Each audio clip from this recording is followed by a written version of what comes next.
जादुई पेड़, भूतिया बंदर, शेर और हाथी। एक बहुत ही हरा भरा जंगल था। जंगल के सारे जानवर शेर का बहुत ही मान रखते थे। उसी जंगल में एक बंद गुफा थी। जंगल के जानवरों का मानना था कि उसमें बंदर का भूत रहता है, इसीलिए कोई भी उस गुफा के आसपास नहीं जाता था। ऐसे में एक दिन अचानक जंगल में एक भेड़िया आता है। भेड़िया जंगल में आते ही तबाही मचाने लगता है। जब चाहे तब वो किसी ना किसी का शिकार करते जा रहा था। सारे जानवर भेड़िए के दहशत में जी रहे थे। वो डरे हुए थे। तब एक दिन हिरन हाथी से मिलकर कहती है, अरे मंत्री हाथी, हम सारे जानवरों को ये लगता है कि ये भेड़िया कोई और नहीं बल्कि बंदर का भूत है। तुम महाराज से कहकर उस गुफा को नष्ट क्यों नहीं करवाते? हाथी शेर का मंत्री था। हाथी हिरन की बात सुनकर शेर के पास जाता है और बंदर के भूत के बारे में बताता है। तब शेर मन ही मन सोचता है, ये कैसे हो सकता है? मैंने तो बस अपना गुनाह छुपाने के लिए गुफा के बारे में झूठ कह दिया था। मुझे नहीं लगता कि भेड़िए में बंदर का भूत होगा। अब तो उस भेड़िए को मारकर ये किस्सा ही खत्म करना होगा। ऐसा सोचकर शेर सीधे भेड़िए के पास जाता है। शेर भेड़िए को जंगल छोड़कर जाने के लिए कहता है, पर भेड़िया शेर की बात नहीं सुनता। तब शेर भेड़िए पर हमला बोल देता है, पर शेर भेड़िए को मार ही नहीं पाता। तब भेड़िया जोर जोर से हंसने लगता है। उसकी हंसी सुनकर शेर मन में सोचता है, अरे ये क्या? ये तो सच में भेड़िए में बंदर का भूत है, पर ये गुफा से मुक्त कैसे हो गया? अरे बाप रे, ये मुझे छोड़ेगा नहीं। मुझे भागना ही होगा यहाँ से। शेर डर के मारे वहां से भागकर अपनी गुफा में आता है। शेर मंत्री हाथी को सारी बात बताता है। तब हाथी कहता है, महाराज, तब तो हमें जादुई पेड़ ही मदद कर सकता है। चलो हम जादुई पेड़ से मदद मांगने चलते हैं। तब हाथी और शेर जादुई पेड़ के पास जाते हैं। शेर बंदर के भूत के बारे में और भेड़िए के बारे में बताता है।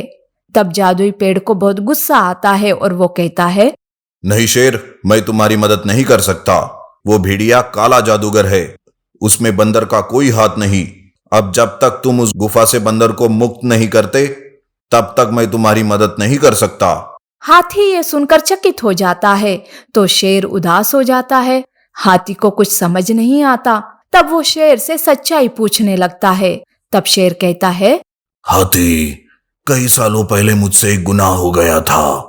मैंने एक बंदर को मारा था और उसे गुफा में मैंने मंत्रों से कैद कर लिया था, पर उसकी आत्मा अभी भी उसी गुफा में भटक रही है।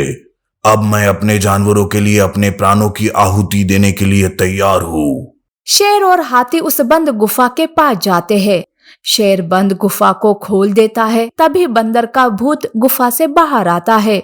शेर बंदर के भूत से माफी मांगता है। तब बंदर का भूत कहता है, इतने सालों बाद मुझसे माफी नहीं मिलेगी। शेर, सालों से मैं इस गुफा में भटक रहा था। मन में बदले की आग भी भड़क रही है। आज जाकर वो आग बुझ जाएगी और मैं मुक्त हो जाऊंगा। बंदर शेर को मारने ही वाला था कि तभी हाथी बंदर को रोकते हुए कहता है, बंदर, मुझे पता है कि तुम्हारे साथ गलत हुआ, पर आज जंगल में बड़ी मुसीबत आई है। शेर को मत मारो, उसे छोड़ दो। जादुई पेड़ तुम्हारे मुक्त होने पर ही शेर की मदद करेगा उस भेड़िए को मारने में। इसलिए तो अपने प्राणों का विचार ना करके जानवरों के बारे में सोचा है शेर ने। तभी वहां जादुई पेड़ भी प्रकट होता है। जादुई पेड़ भी बंदर को शेर को छोड़ देने के लिए कहता है। बंदर शेर को माफ कर देता है और उसे छोड़ देता है। बंदर का भूत वहां से जाते ही रहता है कि तब जादुई पेड़ कहता है, रुक जाओ बंदर, तुम उस भेड़िए को मारने में शेर की मदद करो। तुम एक अच्छी आत्मा हो जो बुरी आत्मा को मार सकती है। तब जादुई पेड़ जादू से बंदर के भूत को शेर के शरीर में प्रवेश दिलवाता है। तब शेर और भी शक्तिशाली बन जाता है। शेर अब सीधे भेड़िए के पास जाता है और उससे लड़ाई करने लगता है। इस बार भेड़िए का कोई भी काला जादू नहीं चल पाता और वो मारा जाता है। भेड़िए को मरा देखकर सारे जानवर खुश हो जाते हैं। तब बंदर का भूत शेर से बाहर निकलता है। तब शेर कहता है, सुनो बंदर, इतना सब कुछ होकर भी तुमने मुझे माफ कर दिया और तो और भेड़िए को मारने में मेरा साथ भी दिया। तुम्हारा बहुत बहुत धन्यवाद।